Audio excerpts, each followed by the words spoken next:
but I really like it. And I'm really liking it. The computer didn't shut off today.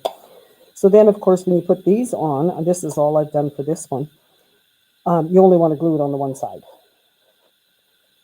You could, like on here, I did put a piece, one on either side. So your choice. I'm going to put dimensionals on this piece.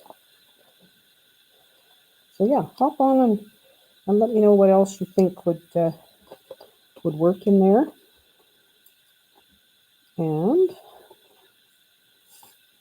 if you're going to make one, I'd love to see it in my Saturday share or anywhere on my Facebook page, or send it to me and I'll include it in my emails. Betty says small wafers. That's what I have. Oh, good idea. So again, usual way to figure out where I'm going to put glue is lay it where I want it.